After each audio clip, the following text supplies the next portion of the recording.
So today we're glad to have Dr. Fei Li from University of North Carolina presenting algorithm attention and content creation in social media platforms. His co-author Yi Chen already posted a link of the full paper in the chat window. So Fei, all yours for 40 minutes. All right, thank you so much. Thank you, Ginger and Daniel and all the audience. This is joint work with E and Marcel. I believe Marcel is in the conference today, so he probably won't be able to show up.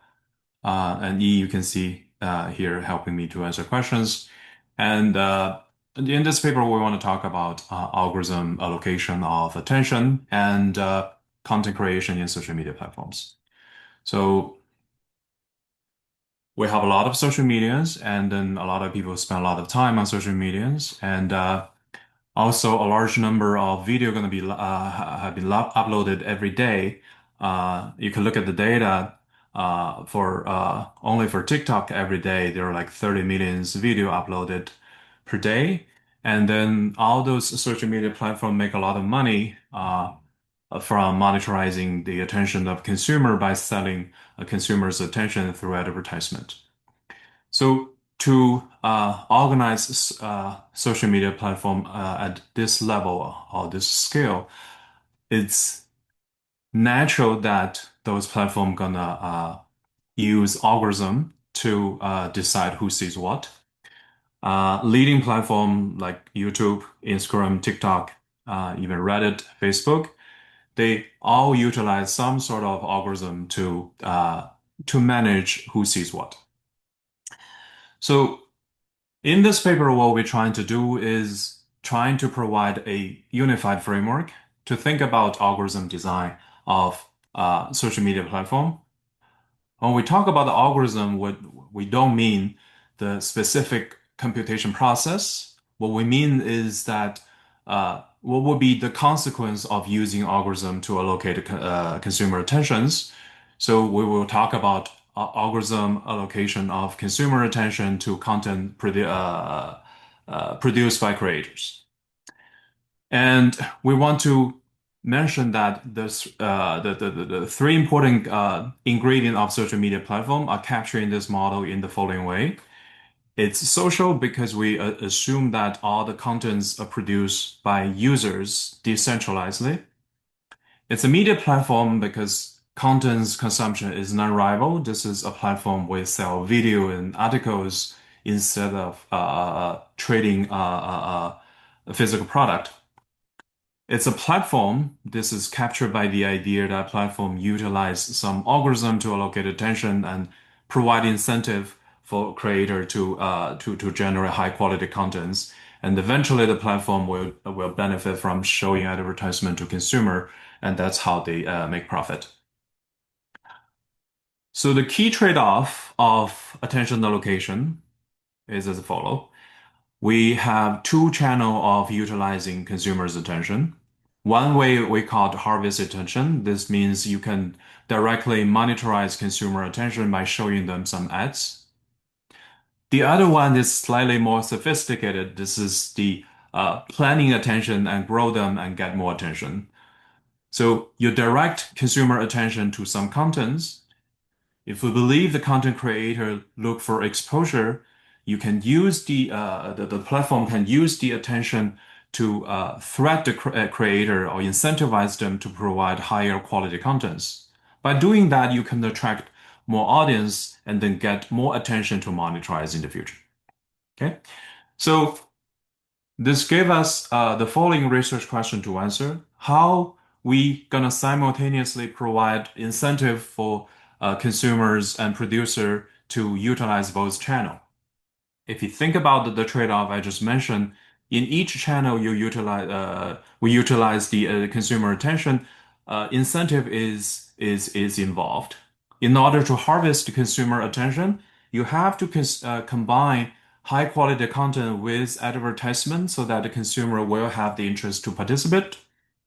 And in the second channel, in order to direct consumers' attention to motivate the producers to provide high quality contents, you have to take into account of the producers' incentive and then think carefully how you're going to design the incentive system to reward them with the correct attention. So when they give you the right quality.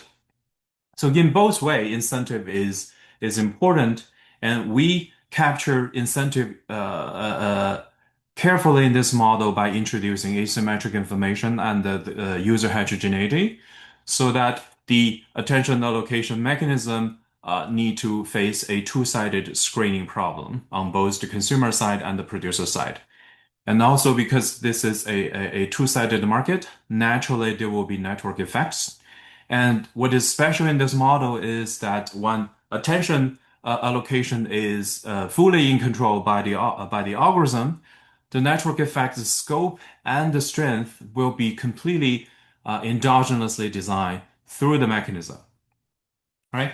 And then when we have this analytical framework, we use it to think about some policy allocation, the interaction between advertisement market and also the endogenous determination of algorithm accuracy. So the main result, let me summarize in three parts. The first one is theoretical. The optimal allocation of attention gonna endogenously leverage network effects. What we'll do is that it will exclude low ability creator from participation. And then for all the creators participate in generating contents, they will receive attention subsidy. And when the platform has faced restriction to make personalized recommendation, either because of technology reason, you cannot perfectly observe the consumer other users' characteristics and do personalized recommendation, or you face some legal or regulatory barrier which stop you from doing that. In neither case, when you cannot make perfectly targeted recommendation, it's more costly to leverage network effects. And what would happen is that all those users who participate, because they will not be perfectly targeted, they will receive some benefit in forms of information rent. You can think of this as the benefit that they gain from privacy protection. But the platform will become more selective because you cannot utilize network effect as efficient as when you can make perfect recommendation. You will exclude more creators from participation. What I mean is that both the extensive margin and intensive margin, the activity on the platform will be reduced. For those contents with niche market, with less consumer base, those contents may not be recommended at all, which means that the restriction that stop the platform from using perfectly targeted recommendation may have a potential cost to thread the diversity of the content on platforms. So this gave us a new angle to think about the policy implication when we try to protect consumer privacy, and this tell us that it may threat the content diversity on the platform. The third one is that we try to think about the connection between advertisement market and the algorithm allocations. We show that if a platform has a higher profitability from showing consumer advertisement, they will more likely to use money to incentivize the creator instead of doing attention subsidy or attention distortion. So this also give us a policy implications. Some of the recent regulation restrict the platform's ability from doing personalized advertisement. You can think of those restrictions will lower the profitability, which will make the platform more likely to use attention distortion or attention subsidy instead of monetary incentive to motivate creators, which further means that those regulations have a potential cost that endogenously distort the accuracy of algorithm recommendation, which potentially can hurt the consumer. Um, I'm gonna skip the literature, so and then now I'm gonna jump to the model. Before I do that, is there any question I can answer? Oh, you can feel free to type the question to the chat, and my co-author Yichen will help me to address most of the question. All right, so let me jump to the model. So it's a two-sided market. In this market, we have a monopoly platform. On this platform, we have content producers and we have content consumers. Each content consumer has two-dimensional heterogeneity. One is their horizontal category. We use little I to denote it. You can think of this category as what type of video or article or content the producer is able to produce. Is it a song, or the producer can share article about the travel experience, or is a video of his or her dance or something? The vertical type theta is the producer's ability to generate this content. So we think of each producer can only generate one unit of content. So we fix the quantity margin, but the producer is able to affect the quality of the content. And exactly how it affect the quality, it will follow the following production function. So Q will be the quality of the content a producer generate, and the production function of this quality is a product between the producer's ability theta, which is his private information. We will talk about this later more carefully, and his effort, E. Right? And then we assume that there's a fixed mass of producer for each category and their ability follows some distribution everybody knows. The producer in this model care about exposure or attention and dislike exerting effort. So what is necessary for our paper is that more attention will give the producer more utility. And for this talk only, we will assume the producer's utility is also concave, but this is not important at all. It's just for the exposition. Okay, and we also have a mass of consumers. Each consumer belongs to a category and then has a vertical type. So for simplicity, we assume each user, either consumer or producer, you only belong to one category. This is for simplification because we don't want to deal with multidimensional mechanism design problem. For the consumers, little j is the only category you find it interesting. Maybe you like cooking, maybe you like traveling, maybe you like song or dance videos. And little v is the value the consumer enjoy from watching or reading those contents with certain quality. And there's some notation for the consumer's mass and the type distribution. I don't think those are necessary to remember.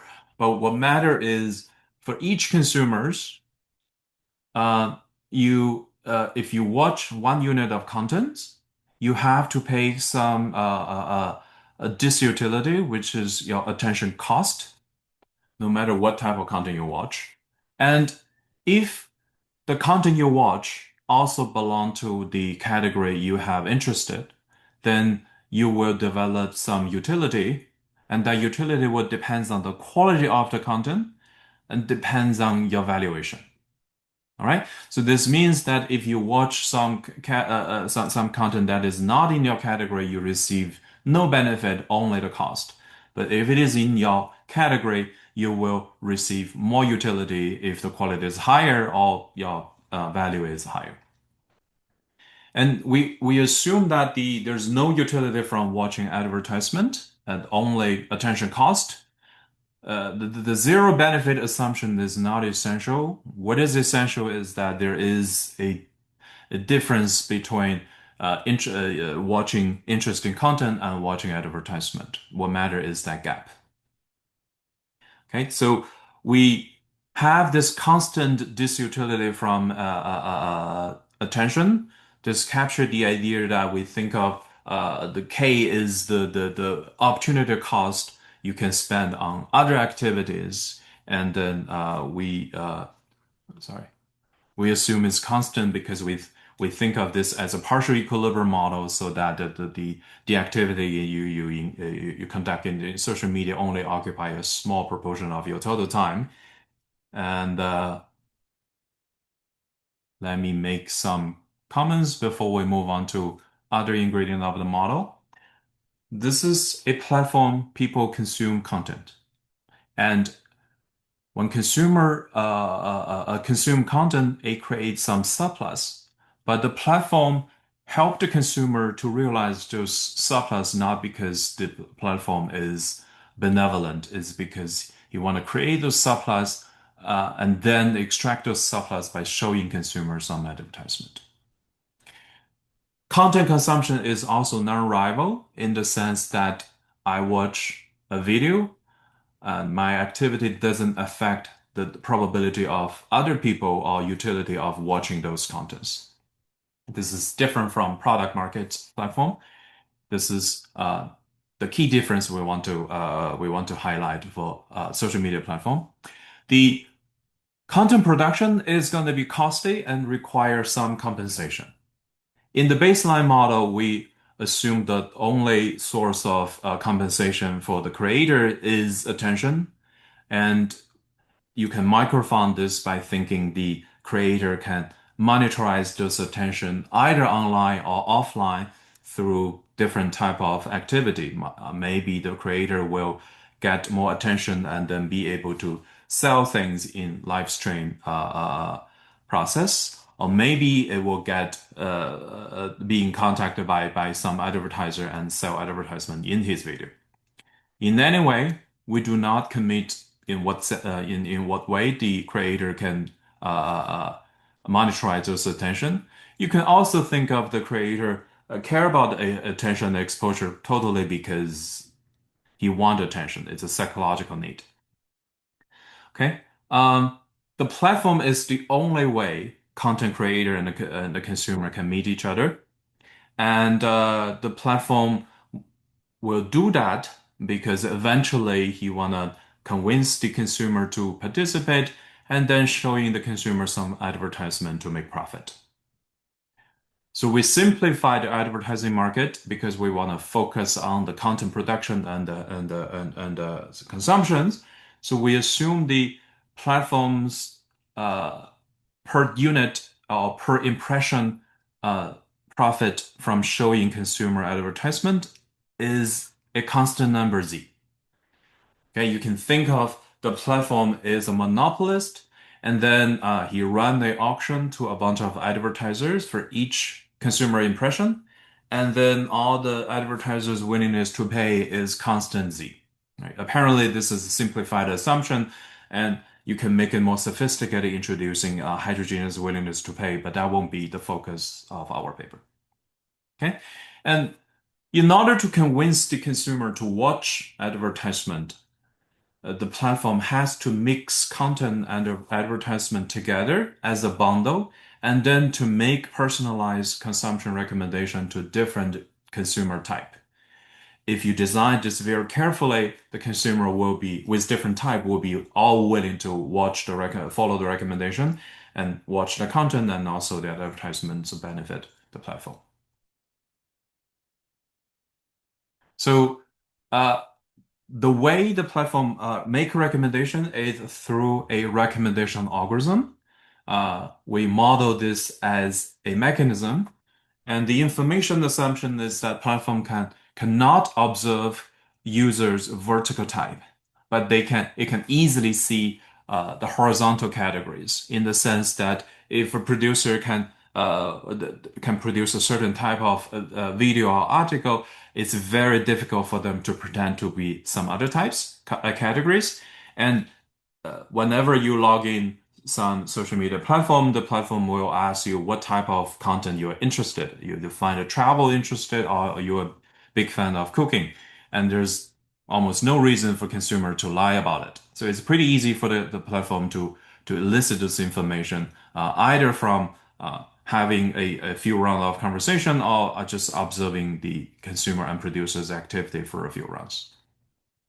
But we assume the platform can see the content quality, but it cannot distinguish the producer's ability and effort combination, which make this quality. The observability of quality may sound unusual, so let me just briefly talk about this. Uh, in most of the social media platform, when the algorithm sees some new content, it will randomly select a few number of consumer and then show this content to them and see how many reaction they get. If the reaction is the engagement is high, then it will send it to more people.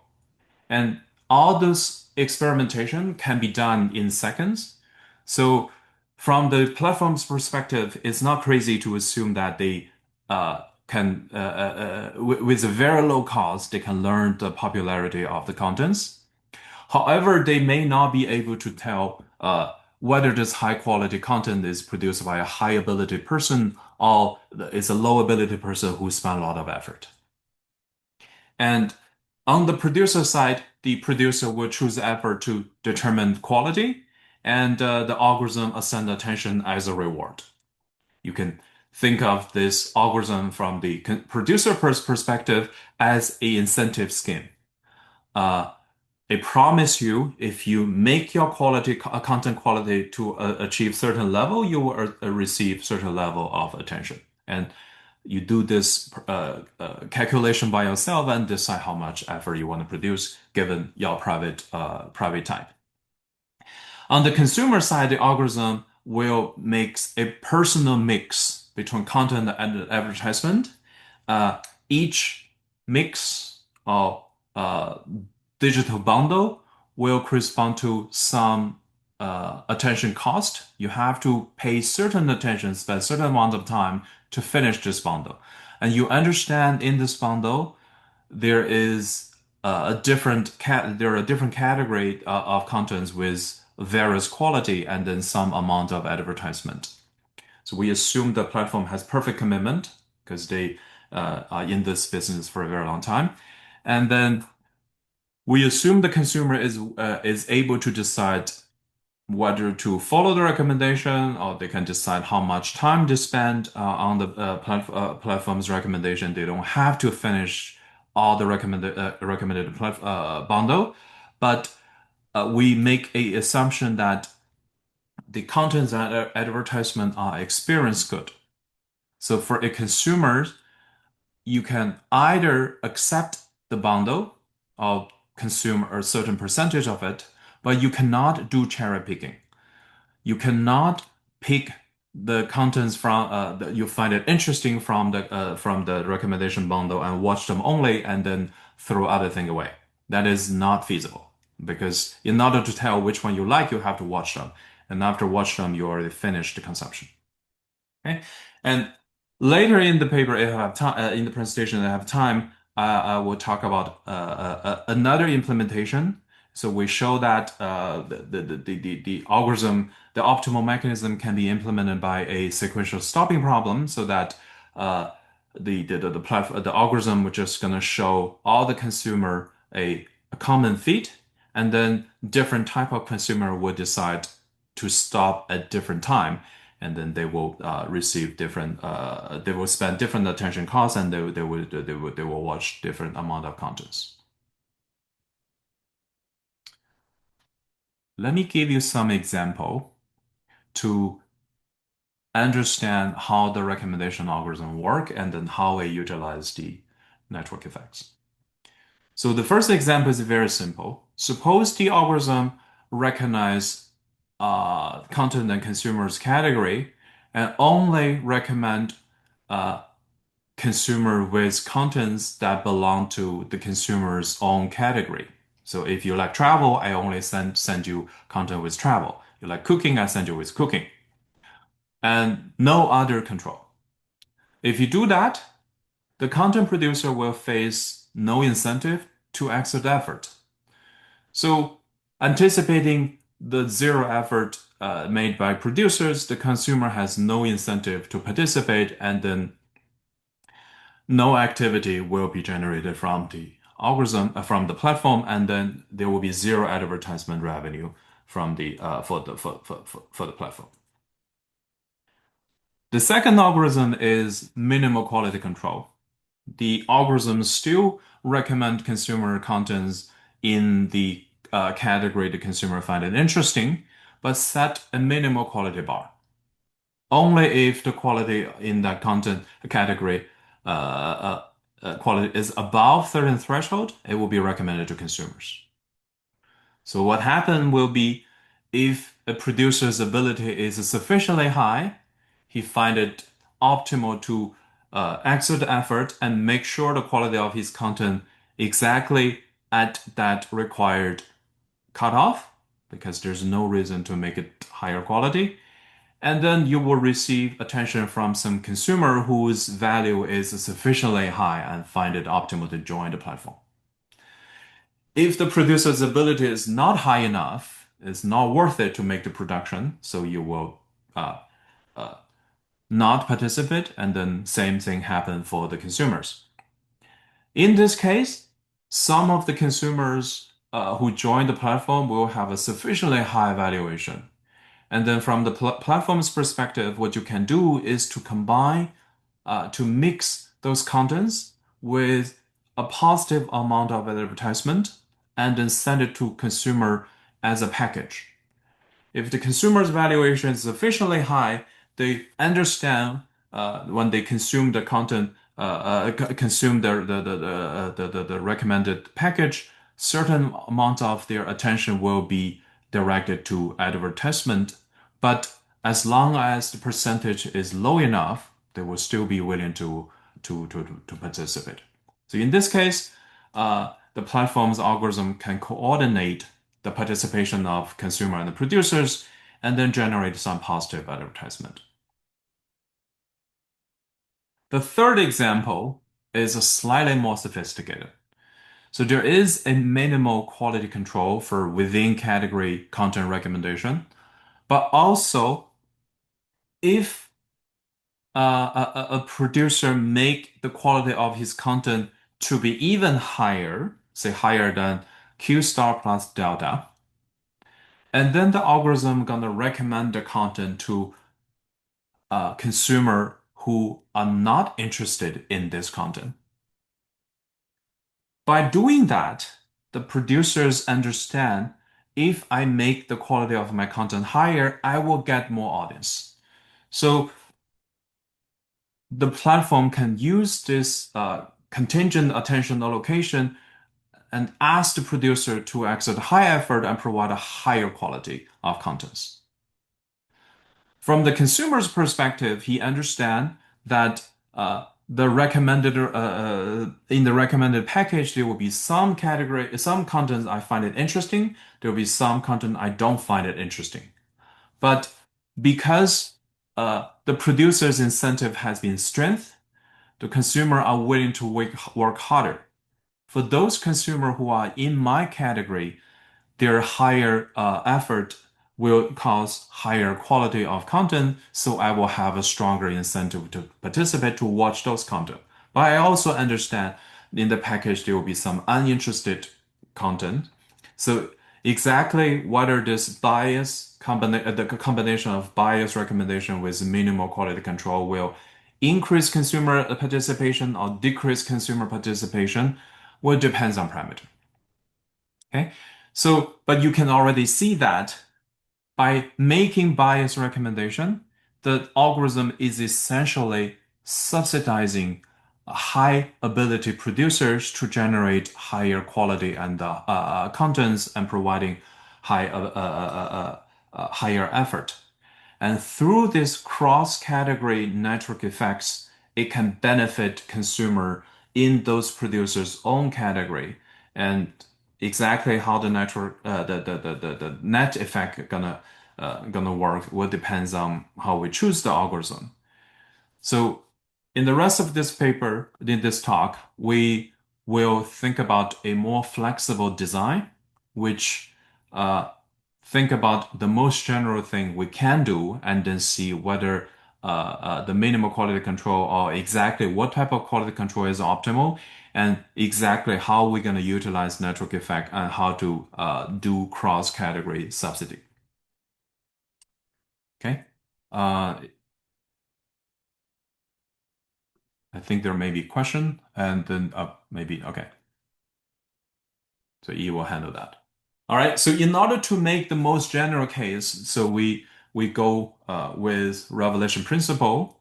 Uh, the direct mechanism will specify three type of functions for each producer. I given you the reported type. I ask you how much effort to spend. For each consumer under the producer type, I decide whether I direct the consumer's attention to this producer's work or content. And then also I decide how much advertisement each consumer gonna watch. And apparently those have to satisfy incentive compatibility and the participation constraint. So the platform's problem is to maximize the consumer's advertisement display. This is AJ of V, the category J consumer with V valuation. You have to integrate this over their consumer value and also sum those across consumer category. And then you have to satisfy incentive compatibility and participation on both the consumer and producer side, which I won't spend much time on it. But what I want to highlight here is that we have both cross and within side network effects. The consumer's attention will directly benefit the producers because the producer care about the exposure, and the producer's quality provision will benefit consumer who are in their category, who are paying attention to them. And because the algorithm decide who sees what and to what extent, so it can control the network effect both in scope and strength. In the benchmark model, we will focus on attention allocation as the only incentive instrument because it will help us to isolate the role of network effect in mechanism design. And then later we will think about how introducing monetary transfer will help the designer. I have about 10 minutes. Let me briefly talk about the complete information result. With complete information, we assume the algorithm observe all the users type. So this gives us a benchmark to understand how network effect will be in play in the design when asymmetric information is not present.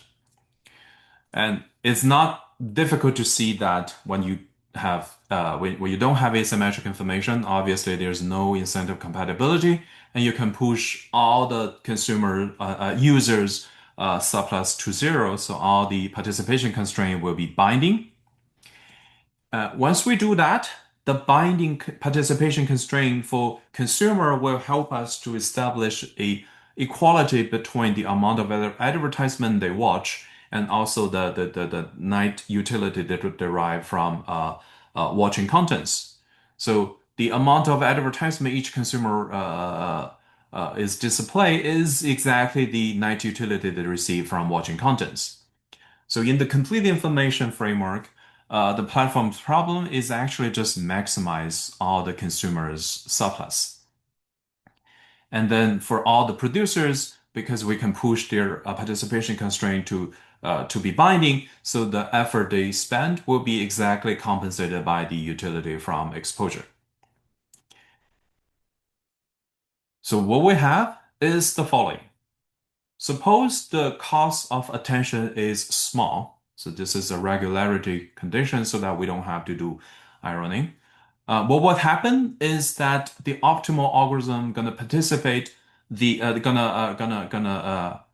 partition the space of creators' ability into four categories or four groups.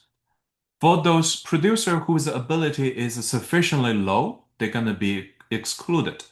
So if the ability is lower than theta Li, theta Li is a threshold that determines whether the producer is in or out. If the producer's ability is higher than theta Li, it will be included, but it will only receive attention from consumer in his own category.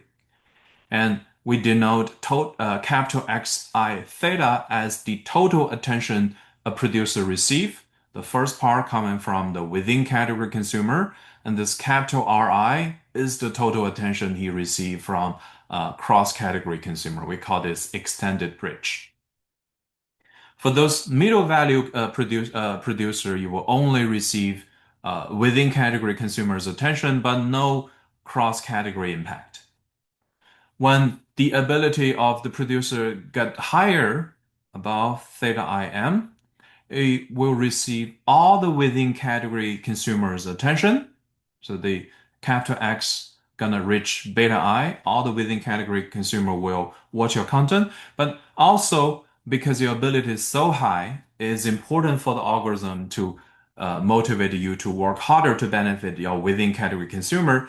The only way we can incentivize those consumer, the producer, is to give him more attention. And those attention must come from cross-category consumer who don't find his content interesting. Those are the cross-category subsidy. And then if the producer's ability becomes sufficiently high, they will receive attention from all the consumers in the network. What matter here is that there is a discontinuity. So there's a jump around the inclusion cutoff.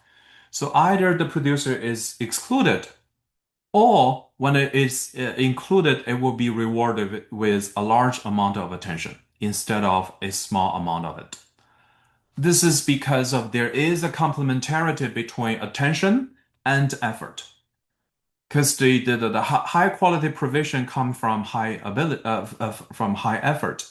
In order to motivate the participating producer to provide high quality, you have to reward him with sufficiently high attention. But if you only give a producer a small amount of attention, the corresponding quality will be sufficiently low, and whoever watch those content will suffer. That will make the subsidy sufficiently costly.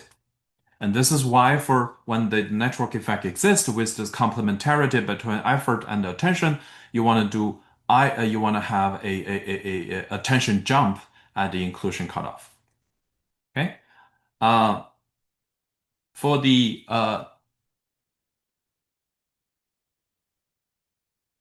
when we have incomplete information, this is the case the algorithm cannot perfectly observe the user's vertical type, but only the horizontal category.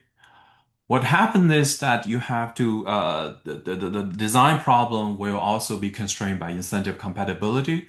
We use the standard Meyerson trick and then use the virtual type to replace the original true type.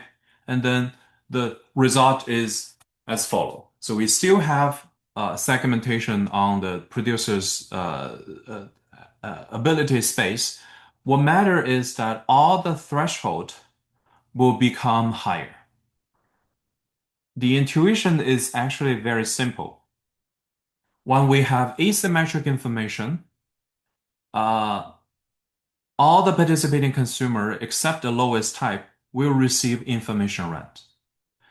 When that's the case, it becomes more costly to encourage users' participation. And in order to save information rents, the platform decide to increase the inclusion cutoff, only include sufficiently high type consumer and producers. And this generate the corresponding shift of the cutoffs. The interaction between private information and the network externality generates some interesting inefficiency. It will make the inefficiency even worse because user has private information. The platform has to pay them information rent. For consumer, it become more costly to directly monetize their attention. For producer, it become more costly to incentivize their hard work. And this is why the platform will set a higher bar and exclude low ability or low valuation users. And those distortion will happen even for those extremely high value users. So distortion will be remain at the top because even you are the highest valuation consumer, you still have to watch a large amount of producers' contents, and some of those will have low ability, and then their action will be distorted under private information. And of course, because of the complementarity, your action will be distorted as well.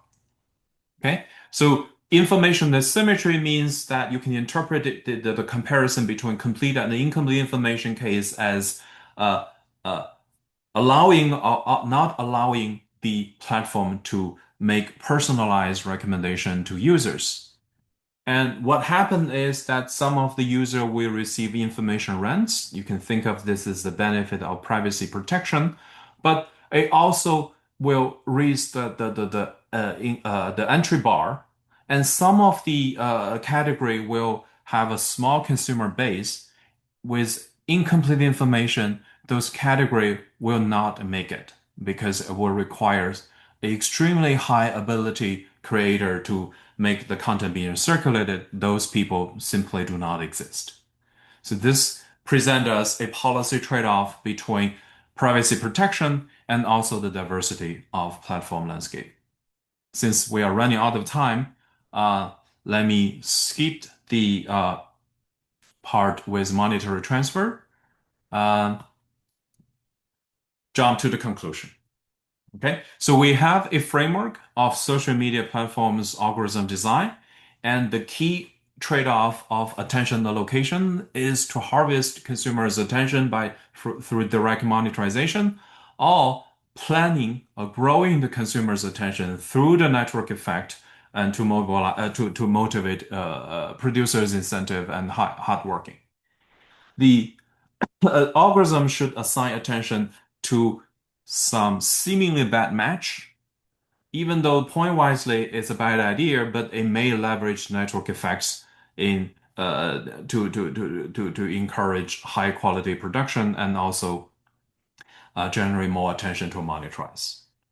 Producer either being excluded or is going to work very hard and receive a non-trivial amount of attention subsidy. All the producers who participate will be subsidized. Some of them will have subsidy from within category attention. Some of them will be subsidized by cross-category attention. Incomplete information network externality going to give us additional inefficiency, and they will generate inefficient content diversity and quality. And uh, we didn't have time to cover that, but when we think about allowing the algorithm to the platform to use monetary transfer and attention allocation jointly as incentive scheme, there will be a interaction between advertisement market in the accuracy of the algorithm. Okay, so that's all I have for today. Thank you, Fei. Our discussant is Dr. Daniel Chen from Princeton. All right. So, yeah, thank you so much for having me. And thank you, Faye, for the very nice talk. I very much enjoyed reading this paper. I thought it was very thought-provoking. And I think it captures a trade-off that seems to be at the heart of a lot of these platforms, which, these platforms, when they allocate attention, they have to think about compensating these content creators in order to incentivize them to produce quality content in the first place. But at the same time, they are going to have an incentive to try to route some attention towards advertisers to get some revenue. And this trade-off, it's present for many platforms, and it determines how they're going to want to allocate attention. And the paper talks about how these trade-offs can lead to distortions and how attention is allocated. even in the complete information benchmark. And this kind of leads me to my first comment, which I think was anticipated by somebody in the chat, which is one of the key inefficiencies is you're going to have this phenomenon of cross-category subsidization, where some viewers are going to see content that they're not intrinsically interested in. And I think this finding does hinge on the assumption that creators value all attention equally. There's not really a notion of engagement, so to speak. Like you might imagine, one alternative natural modeling strategy would be to presume that content creators derive greater utility from attention from consumers with a higher value for their content. And in that world, probably you would not see cross-category subsidization. This would reflect, for example, like suppose YouTube recommended me a video to see. If I'm not interested in that content, I'll click off and I won't continue to look at that content creator's YouTube videos. Um, and so I was wondering if you guys had considered this kind of alternative formulation. I know you commented briefly on it in the paper, but um, I was curious, like, do the other structure, do the other properties of the optimal mechanism continue to carry through? Is it just the cross-category subsidization that's going to be the shut off? So that's the first comment. Second comment um, concerns this privacy policy implication, which I thought is very interesting trade-off. And there, I guess my suggestion would be to possibly consider an extension where rather than comparing the extreme case of complete information and partial information, maybe you could think about intermediate cases as you vary the informativeness of the information that the platform has about viewers' preferences and see if maybe you could get a global monotone comparative static there. That could be interesting, to tie it maybe even more strongly to that policy angle. And finally, one last comment. Would be about the case in which consumers may have heterogeneous preferences for content even within a category. So I know this is going to be very technically challenging because of the multidimensional private information that will introduce. Um, but it could affect the structure of the optimal mechanism. You might not have this, nested structure where higher ability content creators are going to reach a superset of consumers. And it would be interesting, I think, to just say something or study this and see the extent to which maybe things might simplify. I don't know. It's a bit of a moonshot, but it seems to me like an important aspect of recommendation algorithms is to try to figure out which consumers are going to value which content creators uh, and to match them. And so, if you could say something about heterogeneity in consumer preferences, that could be an interesting angle and very relevant practically in the paper, though I understand it comes with technical challenges.